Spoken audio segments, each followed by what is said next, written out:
بسم اللہ الرحمن الرحیم۔ السلام علیکم۔ قرآن مجید میں مسجد اقصیٰ کا ذکر یوں آیا ہے۔ ترجمہ: پاک ہے وہ رب جو لے گیا اپنے بندے کو رات کے وقت مسجد حرام سے مسجد اقصیٰ کی طرف۔ مسجد اقصیٰ بیت المقدس کی ایک عمارت ہے جو مسلمانوں کا قبلہ اول ہے۔ اس پر اسرائیلی حکومت نے جون 1947 میں قبضہ کیا اور پھر اس کی دیواریں گرانے لگے۔ 21 اگست 1969 میں یہودیوں نے مسجد اقصیٰ کو نظر آتش کرنے کی کوشش کی۔ مسجد اقصیٰ شہر کے مشرقی سمت ایک احاطے میں واقع ہے جسے مسلمان حرم شریف کے نام سے اور یہودی بیت اللحم کے نام سے پکارتے ہیں۔ قبطہ الصغریٰ اور دیگر مقدس مقامات بھی اسی میں واقع ہیں۔ 36 ایکڑ میں واقع ہے۔ جس جگہ مسجد اقصیٰ واقع ہے، یہودی روایت کے مطابق وہاں کبھی حضرت سلیمان علیہ السلام کا تعمیر کردہ ہیکل واقع تھا جسے بابل کے شہر کے بادشاہ نجف نظر نے 6 صدی قبل مسیح میں تباہ کر دیا۔ ہیرو اعظم نے اس ہیکل کو از سر نو تعمیر کروایا، لیکن 70 کی دہائی میں رومی حکمران تیتس نے اسے بھی پیوند خاک کر دیا۔ 638 ہجری میں جب حضرت عمر فاروق رضی اللہ تعالیٰ عنہ بیت المقدس میں داخل ہوئے تو اس جگہ پر ملبے اور خلافت کے ڈھیر کے سوا اور کچھ نہ تھا۔ حضرت عمر رضی اللہ تعالیٰ عنہ نے وہ مقام تلاش کیا جہاں سے حضرت محمد صلی اللہ علیہ وآلہ وسلم معراج کے لیے تشریف لے گئے تھے۔ گندگی کے اس ڈھیر کو اپنے ہاتھوں سے اٹھانا شروع کیا اور پھر فرمایا، آؤ اسے مسجد کی جگہ بنا لیں۔ اس حکم پر حضرت بلال رضی اللہ تعالیٰ عنہ نے یہاں پہلی اذان دی اور حضرت عمر رضی اللہ تعالیٰ عنہ نے نماز پڑھائی۔ آپ رضی اللہ تعالیٰ عنہ کی ہدایت پر یہاں ایک سادہ سی مستطیل شکل کی مسجد تعمیر ہوئی اور اس مقام پر جہاں سے حضرت محمد صلی اللہ علیہ وآلہ وسلم معراج کے لیے تشریف لے گئے تھے وہاں گنبد صغریٰ تعمیر ہوا۔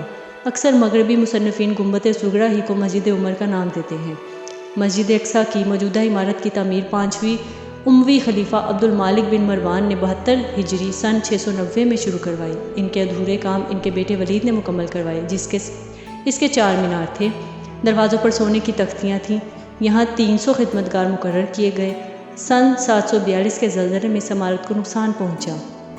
خلیفہ المنصور نے اسے دوبارہ ٹھیک کروایا۔ سن 771 میں وہ یہاں آئے۔ ایک اور زلزلے سے ایک بار پھر عمارت زمین بوس ہوئی تو منصور کے جانشین المہدی نے سن 780 میں اسے واپس تعمیر کروایا۔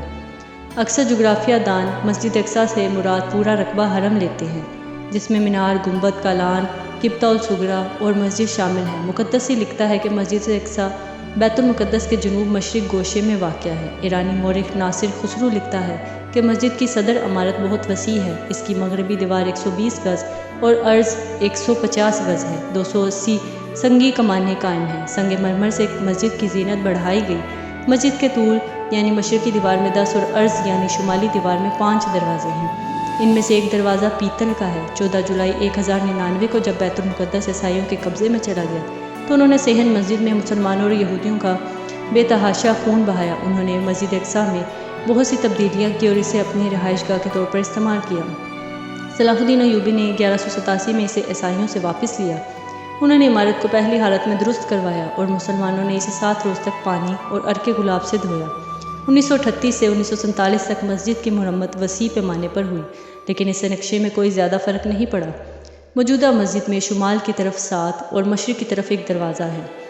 1948 تک فلسطین برطانیہ کے زیر اثر رہا اور جب انگریز رخصت ہوئے تو یہودیوں نے بیت المقدس پر قبضہ کرنے کی ہر ممکن کوشش کی۔ ان کی گولہ باری سے مسجد کی چوبی چھت، کھڑکیوں اور شمالی دیوار کا ایک اہم حصہ شہید ہو گیا۔ کئی غازی بھی شہید ہوئے۔ جنگ بندی کے بعد حکومت اردن نے مسجد کی تعمیر نو کا فیصلہ کیا۔ مختلف اسلامی حکومتوں کے چند سے 1958 میں مرمت کا آغاز ہوا۔ مسجد کے گنبد پر سیسے کی جگہ المونیم اور پیتل کی آمیزش سے تیار کردہ خول چڑھایا گیا۔ اور بھی کئی تبدیلیاں کی گئی مگر یہ اہتمام رکھا گیا کہ رنگ، رقبے اور جائے وقوع میں کوئی فرق نہ آئے۔ جون 1967 میں اسرائیل نے پورے بیت المقدس پر قبضہ کر لیا اور 27 جون کو اسے اسرائیل حکومت کا ایک جزو قرار دے دیا۔